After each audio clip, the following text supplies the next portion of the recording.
আব্দুল্লাহ আল মামুনের লেখা কবিতা নারী কেন এত দামি। নারী কেন এত দামি? কারণ পুরুষের কাম আছে বলেই।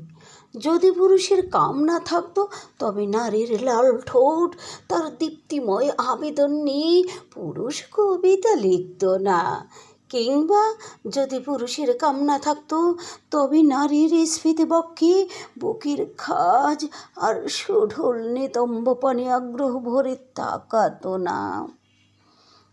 যদি পুরুষের কাম না থাকতো তবে নারীর গোপন বিষয়গুলো নিয়ে চর্চা করতো না। যদি পুরুষের কাম না থাকতো তবে নারীর প্রতিটি অঙ্গের প্রেমরূপ বিকশিত হতো না। যদি পুরুষের কাম না থাকতো তাহলে নারীর চুলের বেণীর সৌন্দর্য নিয়ে নজরুল লিখত কি, আলগা করো খোপার বাঁধন, দিল ওহি মেরা ফাঁস গেহি। সুতরাং নারী তুমি অহংকারী নয়, প্রেমিকা হও।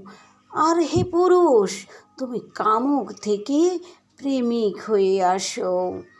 তখন তোমাকে সাদরে অভ্যর্থনা জানাবে নারী।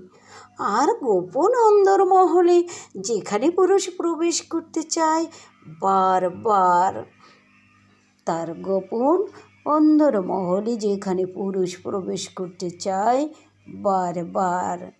তাই তুমি অহংকারী নয় নারী, তুমি প্রেমিকা হও। আর হে পুরুষ, তুমি কামুক থেকে প্রেমিকা হয়ে এসো। ধন্যবাদ।